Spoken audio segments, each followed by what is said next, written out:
Peace be with you. Welcome to the Institute of All Intelligent Life. Today is the 12th of October 2016, and my name is Alan Kiesler. We're going to have a very interesting class today. We're moving on in a different direction.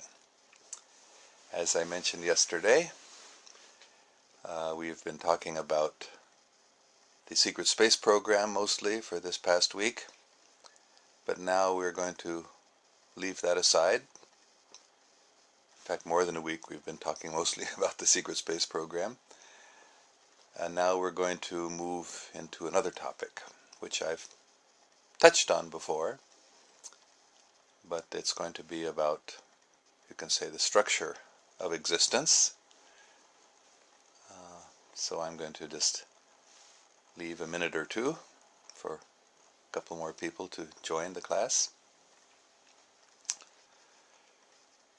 And I will mention one other thing, that Michael Salla, who's the author of one of the most important books about the secret space program, Insiders Reveal Secret Space Programs and Extraterrestrial Alliances. So Michael Salla is going to be here in the San Francisco Bay Area. So I'm going to meet him this evening, inshallah. So tomorrow I'll be able to report about what we discussed, what he talked about. And so that will be tomorrow. But for today we're going to talk something very, very important in understanding what not only our universe, but the whole of existence as far as we know, but mostly about our universe, the whole of existence as far as I can understand, as far as I've realized or experienced or understood from a variety of sources, including extraterrestrial sources, of course. So I had described previously the idea of the intelligent infinity as the unity, the source of everything. This information comes from the Law of One series, the Law of One books, which you can find quite easily on the internet. They're available free. There are 4 volumes of it. And somebody has asked some days ago about God and why God is not here. So I replied that God is very much present. Generally, extraterrestrial races are well aware that there is some original source of everything, and they have a wide variety of understandings or concepts of what that original source of everything is, but generally it's understood it must be a unity. Tawheed is practically the most basic principle of reality, of existence, that is the oneness of the source of everything and also the oneness of everything. Everything is related to each other, nothing is separate. And what we're going to talk about now is, first, how that oneness becomes many, and then specifically how the structure or the stuff of our universe is to be understood. So first of all, the oneness, the unity, God, Allah, is intelligent infinity, infinite intelligence. That is the basic concept or presentation, especially in the Law of One series, of what is God. And then I explained that from this intelligent infinity comes infinite energy. This is not at a certain point in time. What we're talking about now is outside of time or before time. So, but there is a dependence. The infinite energy depends on the intelligent infinity. So there's a relationship not in time of one creating the other, but a relationship of dependence. So then there are other aspects of this relationship and of, we can say, the expansion of the infinite intelligence or the intelligent infinity. There is the manifestation of free will. That is, that God, or the original source of everything, is fully independent. God can do without any restriction whatever God wants to do. But he grants that freedom to others also. So that principle of freedom is the way, you can say, that God creates and that God knows also others. So he grants free will to those existences that he creates. So that's a very fundamental principle of reality. So then, and this is a law of one teaching also, that there are a variety of, I guess, beings, we can say.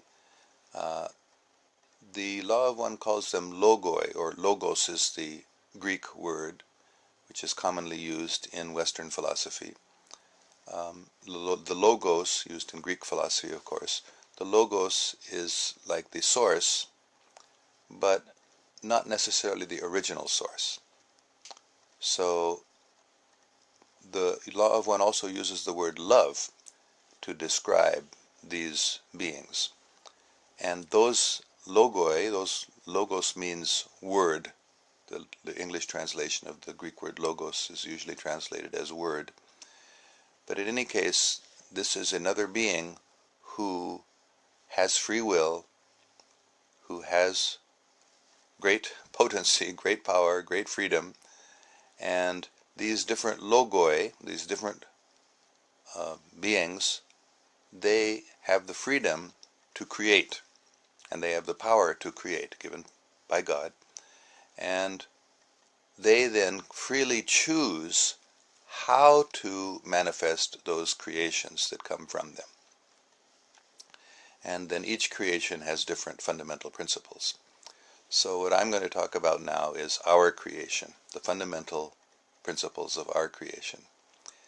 And I won't go on at great length, but I just want to introduce some very, very fundamental concepts which are very different from what we are taught in Western educational system, the modern science.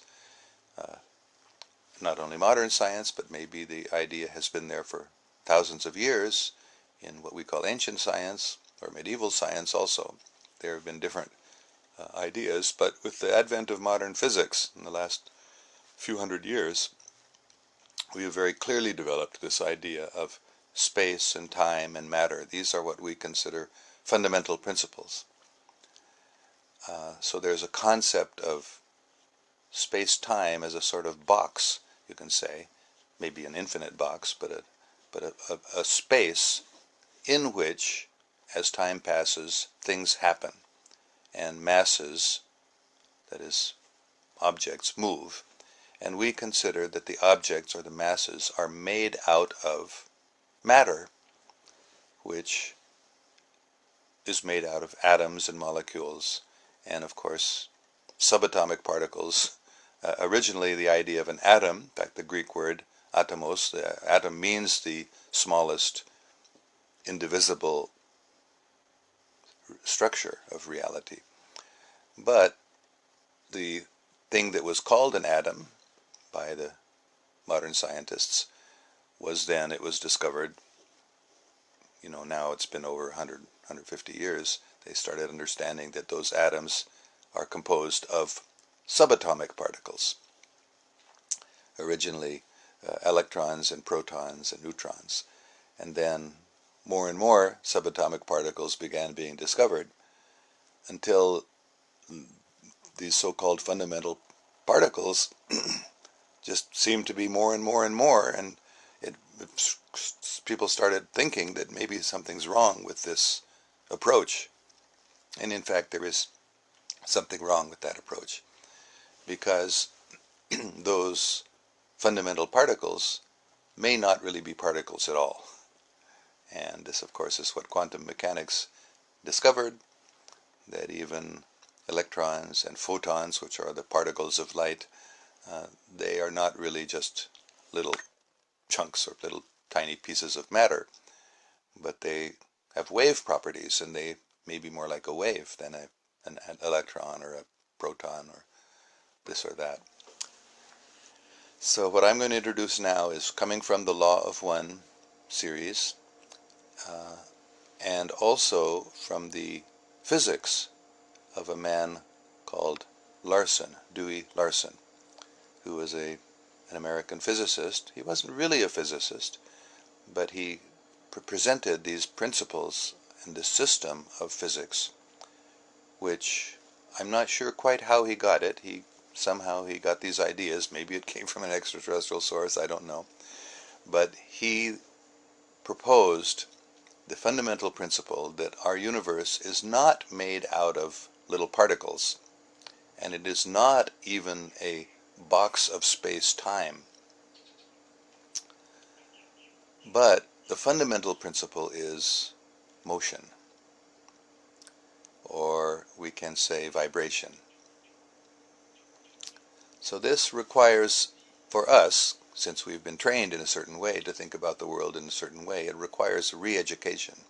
It requires forgetting what we have been taught and the way we think generally. We think about the world as a place which has space, 3 directions, X, Y, and Z axes, we say in mathematics. So that is up and down, and forward and back, and left and right. So we think about our existence in terms of a 3-dimensional reality, and then, of course, the 4th dimension of time passing. We usually think of time as 1 dimension, and space as having 3 dimensions. And this sort of creates a box in which particles are moving. And then there are electric forces, magnetic forces, gravitational forces.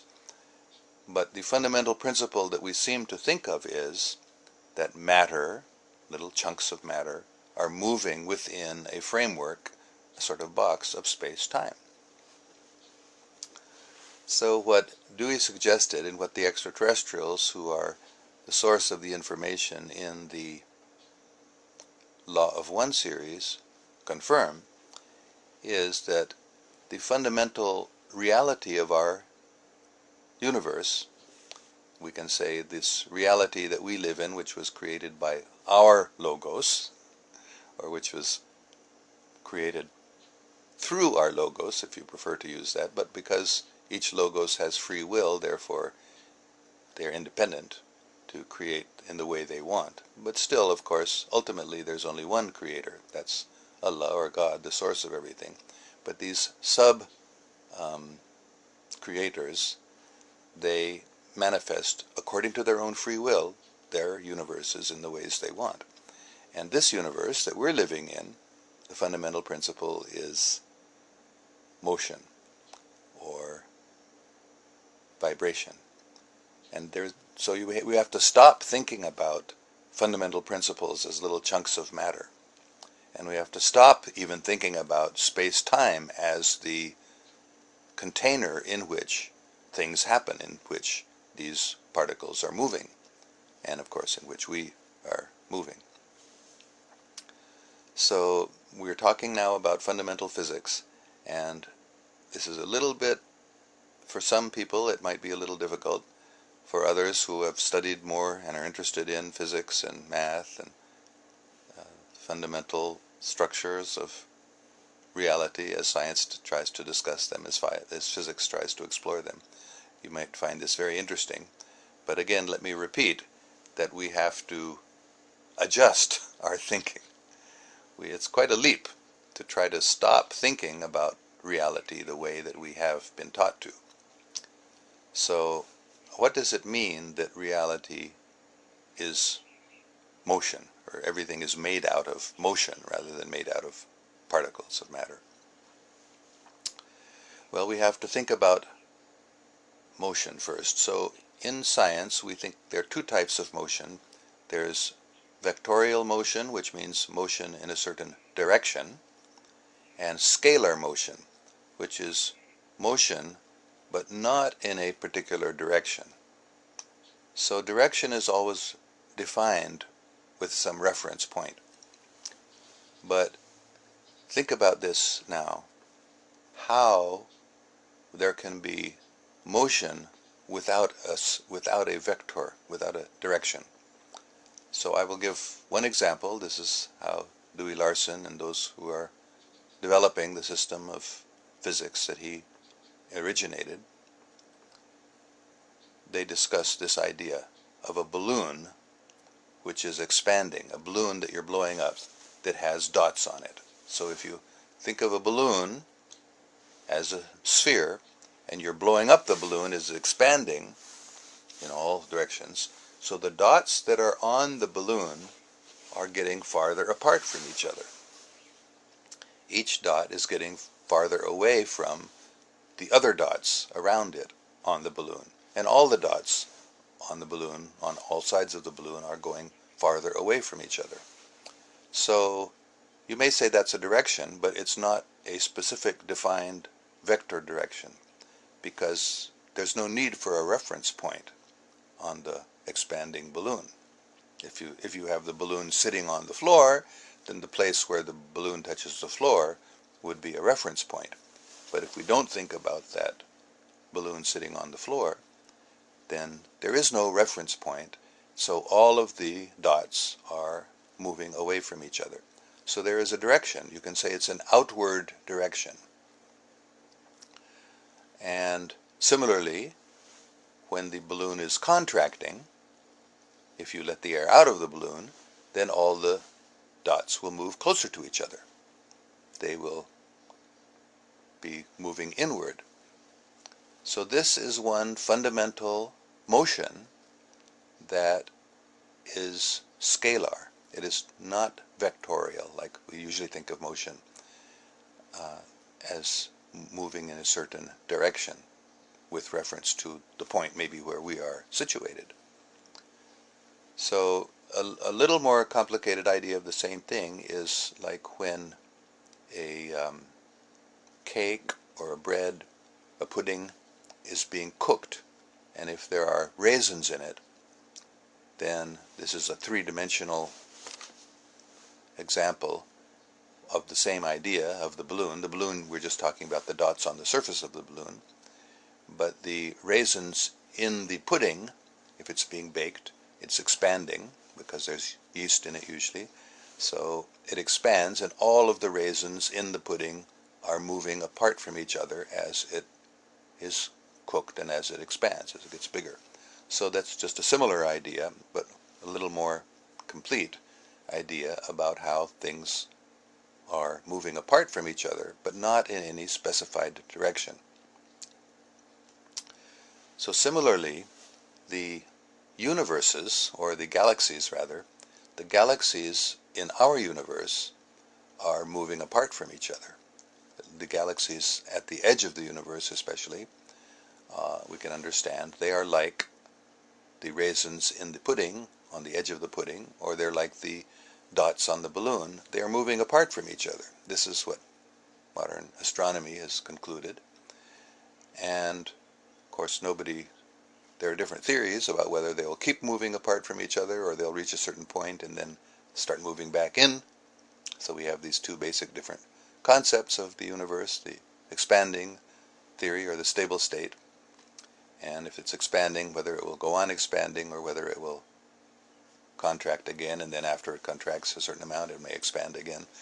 So we're not going to get into all of those details now, but just the idea, for fundamental idea of physics, is that the galaxies at the edge of the universe at the present time are moving apart from each other, and they're moving outward. So if we don't define a reference point, as for example where we're sitting, then this direction of the universe, of these galaxies, moving apart from each other, like the dots on the balloon, is a scalar direction. I mean, it's a scalar movement. It can be described as moving outward and inward. So the law of one also describes the fundamental movement, I guess is the right word, of the one as a sort of like a breathing outward and inward and outward. a motion that moves outward and then a motion that moves inward. So according to the law of one books, the motion of the universe is that it does move outward, it expands, and then it reaches a certain point, and then it contracts. And so there is this breathing, we're not really breathing, but it's that sort of motion of outward expansion and then inward contraction, outward expansion, inward contraction. And this, the law of one says, it's clothed in mystery. This is a fundamental aspect of God, or of the supreme source of everything, the infinite intelligence, which, as I mentioned before at least once, is beyond our comprehension. Our minds, that is, cannot really grasp this idea at all of what the supreme source of everything is and how it has this activity of expanding and contracting. So that's clothed in mystery. It's beyond the ability of our mind to understand, but these are ways, these are words we're using or concepts we're using to try to get a little bit of an understanding of it. So that same sort of motion of outward expansion and then inward contraction is a basic motion of the universe that we're living in. There can be many other universes also, but at least the universe that we're living in and that we're observing with our eyes and with our senses has this fundamental feature of motion. And everything is fundamentally made out of motion, not made out of atoms and molecules, not made out of a box of space-time, but rather everything that exists is the result of motion. So I'm just going to describe different types of motion, different types of scalar motion, just to get a little more idea of how this, we'll go on later into details, but we need to understand that besides this sort of motion that we're describing, which is outward and inward, without any particular reference point, therefore without any other direction apart from its inherent expansion and contraction, there are other, that is a linear motion. That is, it expands out and it comes in. So one point on that balloon, we can say, is moving like this and then coming back in. So there are other types of motion also, which are also scalar. That is, they aren't in any direction unless we create a reference point. And that a spiral is an example of another type of motion, which is moving outward. It's not just moving outward like that, it's moving outward like this. And this is in Dewey Larson's physics.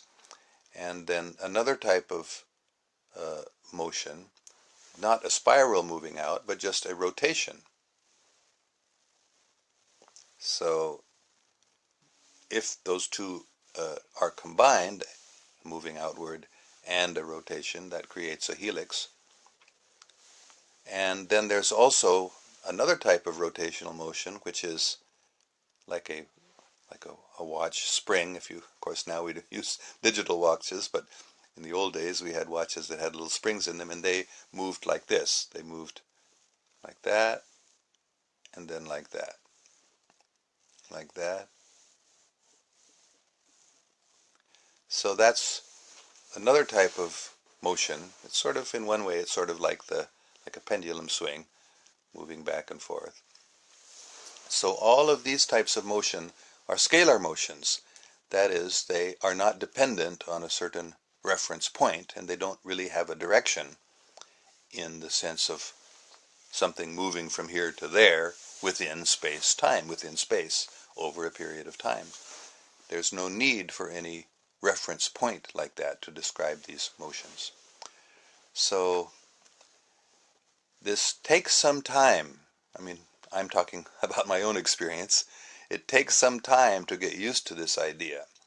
But if you are interested in understanding the structure of the universe, and then moving on to the history of the universe, or the structure of the cosmos, the reality which includes everything, including our universe, other universes, and the transdimensional existence also, since we're interested in trying to understand all of this information as it is being presented to us from extraterrestrial sources, then this is a very fundamental idea we need to understand about our universe, at least. I don't know, other universes may be based on different principles, but as the law of one describes, each universal creator, you may say, has freedom to create that universe in whatever way they want. So, all right, so this fundamental idea of motion or vibration as the fundamental principle of existence of our universe, we have to reflect on a little. We have to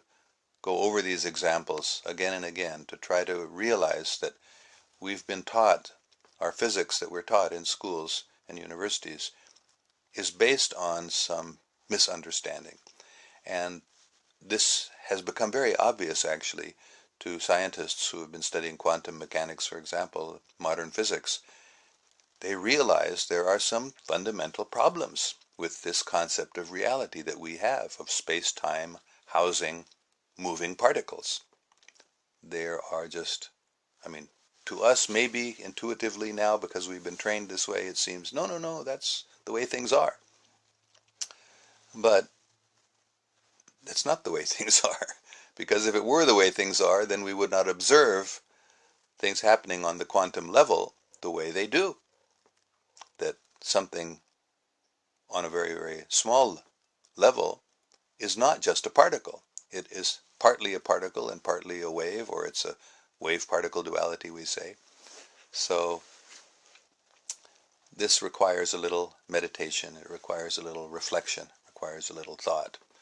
So in fact, it might be good, as I introduced in the beginning of this course, and if you're doing it now before each class, that's good, but of breathing deeply, inhaling and exhaling.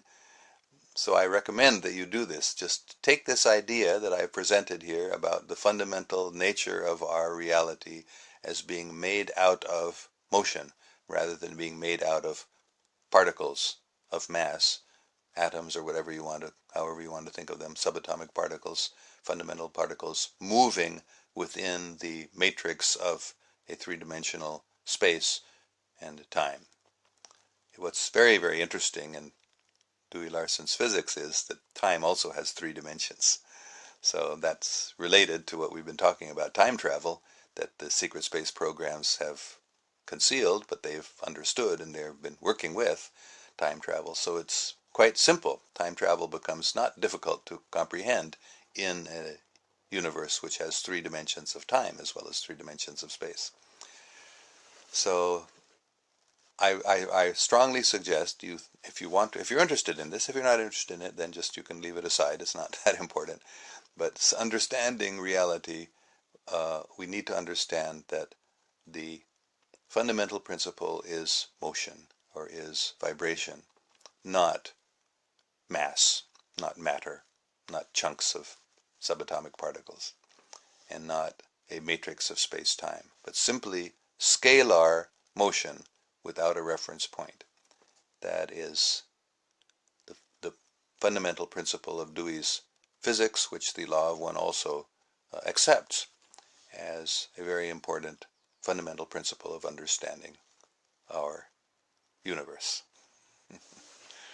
So go ahead and do this. I won't take the time to do it right now, but if you're interested in it, trying to understand this, or trying to, maybe not even understand is the right word, because it's not something we figure out, but it's something we can reflect on, and it, as we breathe deeply, slowly,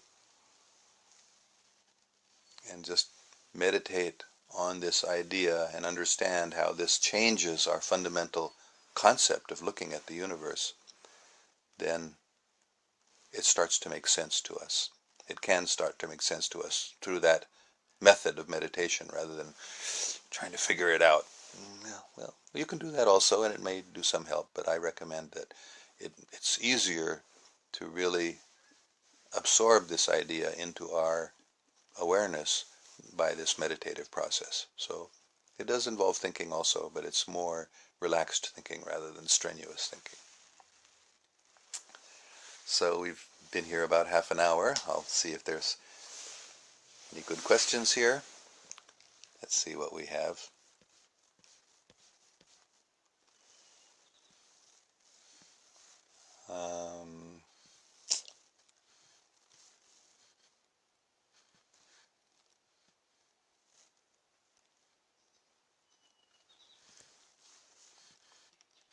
Hussein Farklit has said reptilians. I'm not quite sure what that is in response to. But there are reptilians. Maybe he's just asking me to talk about reptilians. I've met reptilians also. And usually people have the idea that the reptilians are evil, because there are some very well-known examples of reptilians who have had a very selfish, manipulative consciousness and dominate other species, and they fight, they war. So, but not all reptilians. There are very gentle reptilians also, very good reptilians also, who are very harmonious and in fact are working very actively and successfully for creating harmony between different groups of creatures, different groups of intelligent life. But yes, the commonly known groups of reptilians, which are identified with the Draco Tuban, which, as I've mentioned before, the brightest star in the Draco constellation, which is, I think, where they may have originally come from. They're also associated with Orion, which may not be their original home, but there may have been an area where they conquered and were very successful in conquering. And those reptilians are the ones that people usually think of. And they are very, some of them are very large, much larger than we are. And they have different colors. Those, you know, they may be grayish, they may be greenish, they may be reddish also. And the ones on top, they say the ruling Draco, are white colored. Really not pink like people call me white, but not pink like I am, but really white like a piece of paper, white paper. So there are different types of reptilians, and many of them are rather ferocious and vicious and domineering, and they are warring all the time. So let's see, what else do we have here? What is the benefit of secret space? I think, do you mean what is the benefit of understanding or studying the secret space programs?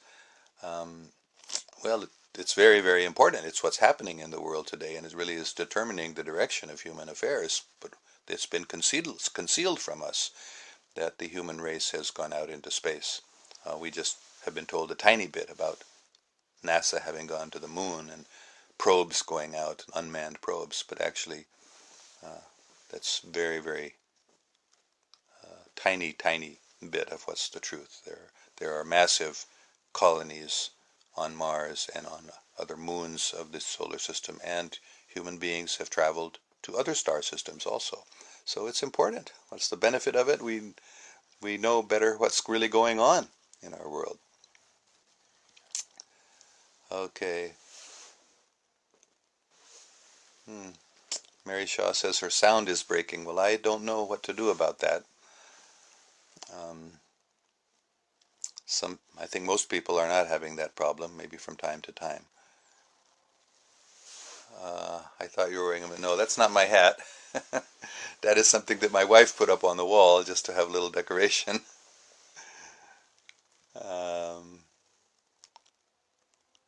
Say something about dark matter, dark energy, as matter make up only 2% of universe. Well, this is just an evidence that the modern science is far off. You know, they've developed this idea of dark matter because they've realized that what we know of matter is not all of existence, but which is the concept that they had of matter. But if we understand that matter is not really the fundamental stuff of the universe, the stuff of the universe is actually movement, motion, vibration, then those problems that they're facing with the need to create 98% of existence as dark matter because of the mass they perceive, that problem gets solved. It was a very, very different idea about what reality is made out of. All right, string theory, 11 dimensions. Yes, I believe that string theory, which talks about 11 dimensions, is coming from some extraterrestrial source.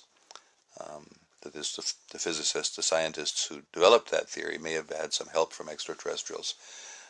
And certainly there are many dimensions. This may be, actually, I haven't studied enough to know whether the extraterrestrials also confirm this 11-dimensional reality.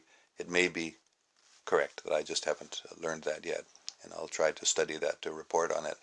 But certainly there are many, many dimensions more than the 3 dimensions that we are familiar with, or the 4 dimensions including time. There certainly are many, many dimensions of existence beyond our awareness that our eyes see and our senses perceive. And it's sort of a mathematical theory, I guess, in order to explain things that they are observing in mostly particle physics, that they have they've seen the necessity for discussing more dimensions, and then they come up to the figure of 11. So I'm sorry that I haven't studied that in detail, string theory, but we will try to talk a little bit more about that, how many dimensions and the idea of more dimensions. So Akhlaq Hussein has said, modern day great anthropologists believe that Homo sapiens were initially homo religious and monotheist. I think there are different anthropologists that have different ideas, but certainly there are different ideas that different ones have. There have been, because it's all their speculations. They have different ideas. So yes, some certainly do have the idea that Homo sapiens were initially monotheist and homo religious. And in one sense, my idea, in fact, is that we are, even now, homo religious, that really there is only one religion. There's the division of humanity into different religious groups is not really based on understanding what religion is properly. It's based on a misconception of religion, because religion means oneness of God and love of everyone, love of God and love of humanity and love of all of creation. That is what religion is, and that's only one religion. So when people divide themselves up into different groups based on following different principles or different practices, then that's a misunderstanding of religion. So I would say yes, Homo sapiens were initially homo religious and always have been and always will be homo religious, because actually there's only one religion. So according to Islam, Akhlaq Hussein says, universe is expanding and it will shrink finally to its initial position. Oh, well, that's interesting, because that is the law of one idea also, that the universe is expanding and then it will shrink and then it will expand again. So I don't know. Corey Good speaks about Prophet Muhammad, Shakil Hussein. I guess that's a question. I have never heard Corey Good speak about the Prophet Muhammad. Maybe he has, I don't know. But I do know that the Law of One books do talk about the Prophet Muhammad, peace be upon him. And they specifically say that his contribution was so great that he established clearly the oneness of God. Whereas throughout human history, as we know, the last, how many, 5,000, 7,000 years, whatever our human history, farthest back, we usually think about 1,000, 2,000 BC, 3,000 BC at the most, as far back as we know, 5,000, 7,000, some sort of archaeological evidence. But really, the time period that we know of in history, there have often, if not always, there have often been most people thinking about many gods. And people, the intellectual people, you may say intelligent people, would have an understanding of one God, but masses of people were confused about many powerful beings, and sometimes identified with the sun and the moon and the stars, or different powerful creatures, either human kings, for example, worshipped as gods. So Muhammad, peace be upon him, established the oneness of God with crystal clarity, and no one can challenge that. And it has actually affected the whole world, not only the Muslim world. The idea of one God has now become very widely established and understood and accepted. And I think in many religions, just like in Hinduism, which is the most usually called a polytheistic religion, many people, especially the intellectual type people, they understand, and by studying Hindu scriptures also, you can understand that it is taught that there's only one God. But ultimately, that we can thank the Prophet Muhammad, according to the law of one, peace be on him, for establishing this principle of the oneness of God very clearly. Sir, it is true that we move from one universe to another through black holes. It can be a black hole on Bermuda Triangle too. This issue of Bermuda Triangle has come up before, and definitely we know that things go in that area, and as I've said, there are other areas also where something happens to them. They disappear from our reality. Airplanes, small ships, even large boats, military vessels, can disappear in a moment. They just seem to disappear off the radar, and they go into some other dimension or what, we don't know. I have not really studied the Bermuda Triangle a lot, but it is possible that there is something like a black hole there, which, we would call it a portal maybe, where you move from one dimension to another dimension, or as Abdur Razik is explaining here, we may move from one universe to another. There are black holes, or there are portals that are, gateways to other existences, and we can move out of our galaxy into another galaxy very quickly by going into one such portal. And as I had said earlier in these classes, there is one of those portals right here near our sun. So that's why this part of our galaxy is very important and very valuable, because of that gateway, that portal into other galaxies as well. So yes, I would accept the idea that we could move into other universes also. I think I've read this idea in many sources, extraterrestrial sources, that there are many universes. That is, what we see, or what we can see even with the Hubble telescope, is a huge, vast universe with millions and billions, maybe trillions of galaxies. But there may be other universes also, just like I've quoted before in this course, Muhammad Iqbal, Allama Iqbal, Sitaron se aage jahan aur bhi hain. There are other universes, or other jahan, other existences, other realities beyond the stars. So this idea of multi-dimensions also may talk about other existences beyond what we generally conceive of or see or perceive as reality. So certainly there are other universes. I have no doubt about that myself. Many, many other universes, and they can be traveled to, perhaps through black holes or through certain sorts of portals, but that's maybe in the long distant future. Right now, we do know that our human race in the secret space program, they're traveling out of our solar system, they're traveling to other solar systems, and they're traveling maybe to other galaxies also, but certainly we don't know, at least I don't know, about them going to other universes in the secret space program. Maybe some of them have, but that's very top secret if they have. But I do believe that other universes exist, and I don't know about the Bermuda Triangle portal or black hole, whatever it is. I don't think it's a black hole in the usual sense. Otherwise, if it were, it might suck everything into it all around it, but it doesn't suck the whole Earth into it. It just sucks smaller things like boats and airplanes into it. But there certainly are many, many realities beyond our understanding, that is, beyond the understanding of modern science. And of course, the secret science, the secret space program, and its scientific knowledge is far, far beyond what is taught in our universities. So time travel, teleportation, the existence of other dimensions, these things are only now starting to come out into public awareness.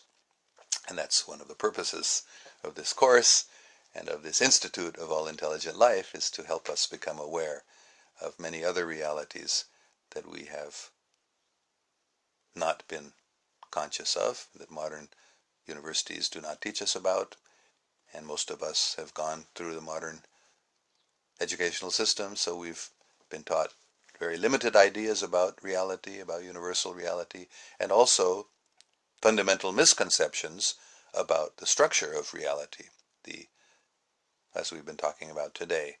this idea of a three-dimensional space-time in which particles of mass move at different speeds and with different accelerations, all the basic laws of physics, they're based on a fundamental misconception. And that what we're going to talk about further is the idea that reality as we're experiencing it in this universe is not made out of fundamental particles, but it's made out of movement. It's made out of scalar motion. It's made out of vibration, which doesn't have any particular reference point. So we're going to be exploring that future in these classes. So I hope this hasn't been too difficult for all of you. Some of you may have found this a little too mind-bending and maybe not very interesting, but I just wanted to introduce at least this idea that we should understand that the universe as we have been taught about it in school and as we generally think about it is based on some fundamental misconceptions. So thank you very much for all your good questions and comments also. We will end the class now, and I look forward to seeing you tomorrow, and I will report on my meeting this evening here in America with Michael Sala. So I hope to see you then tomorrow morning here in California, tomorrow evening at 6:30 in Pakistan. Inshallah, I will report on on Michael Sala's meeting. May God protect us all.